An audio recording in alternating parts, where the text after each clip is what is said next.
बहुत समय पहले की बात है। राजपुर नामक गांव में एक लड़की नायरा अपने जादूगर परिवार के साथ में रहती थी। नायरा के पिताजी एक जादूगर थे। नायरा की मां के मरते ही उसके पिताजी ने दूसरी शादी कर ली थी। नायरा की सौतेली मां कोकिला एक बहुत ही लालची और धोखेबाज जादूगरनी थी।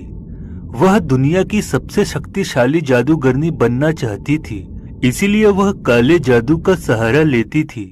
फिर एक दिन नायरा कोकिला को काला जादू करते हुए देख लेती है और वह यह बात अपने पिताजी को बता देती है। देखो कोकिला, जादूगरों के कानून के मुताबिक काला जादू करना एक गुनाह है। इस बात के लिए मैं तुम्हें पहले भी आगाह कर चुका हूँ, लेकिन तुम एक नंबर की लालची और खुदगर्ज हो।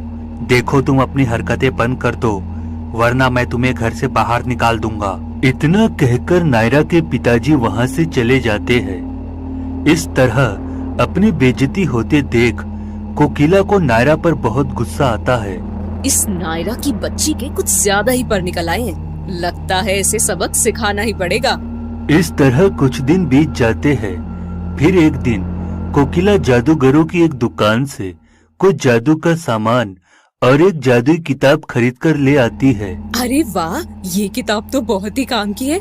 इसमें लिखा है कि अगर मैं इसमें लिखी काले जादू की विधि पूरी करके 100 इंसानों को मार कर खा जाऊं, तो मैं इस दुनिया की सबसे शक्तिशाली जादूगरनी बन जाऊंगी। लेकिन इंसानों को पकड़कर उन्हें मार कर खाना इतना आसान नहीं है। मुझे कोई और तरकीब लगानी पड़ेगी। उसके बाद कोकिला एक जंगल के रास्ते पर जाती है और अपनी जादुई छड़ी की मदद से वहाँ एक बड़ा जादुई कुआं तैयार कर देती है। फिर अगले दिन उस रास्ते से दो लोग गुजर रहे होते हैं। तभी उनकी नजर उस कुएं पर पड़ती है। दोनों अपनी प्यास बुझाने के लिए उस कुएं पर पहुंच जाते हैं और उस कुएं पर बंधी रस्सी बाल्टी से पानी खींचकर पीने लगते हैं। लेकिन उस पानी को पीते ही दोनों मछली बन जाते हैं। तभी कुएं के अंदर से एक बड़ा सा हाथ बाहर निकलता है और मछली बने दोनों इंसानों को पकड़कर कुएं के अंदर ले जाता है।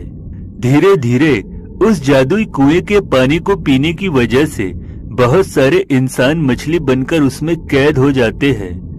फिर कुछ दिनों बाद कोकिला जादूगरनी मछली बने सभी इंसानों को एक बड़े से जाल में फंसाकर पानी से बाहर खींच लेती है और उन्हें ले जाकर अपने कमरे के फिश टैंक में डाल देती है।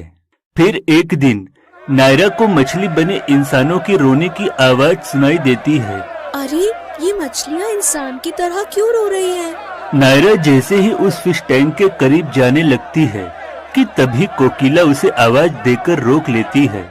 मेरी इजाजत के बगैर मेरे कमरे में आने की तेरी हिम्मत कैसे हुई, बदतमीज लड़की? तू अभी के अभी यहाँ से निकल जा, वरना मुझसे बुरा कोई नहीं होगा।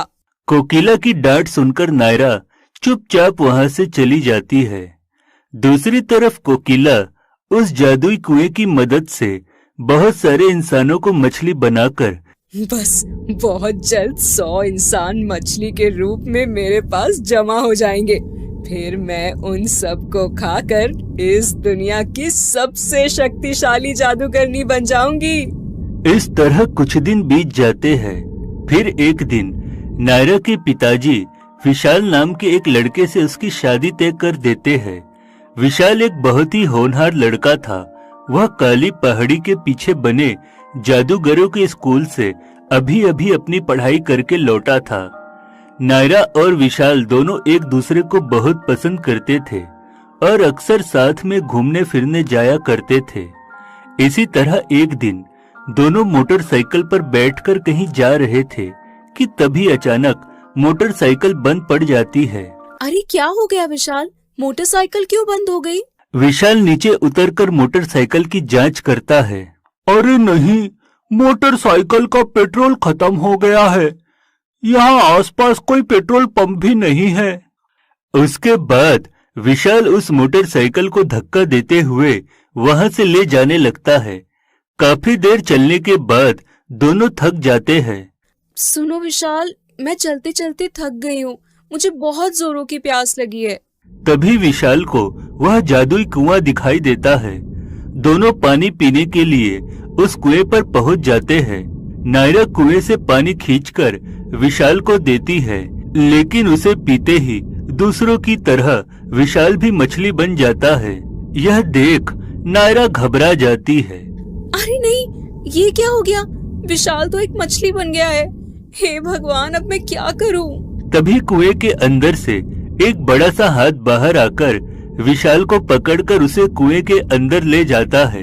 यह सब देख नायरा हैरान रह जाती है और उसकी समझ में कुछ नहीं आता और वो वहीं एक पेड़ के नीचे बैठकर रोने लगती है।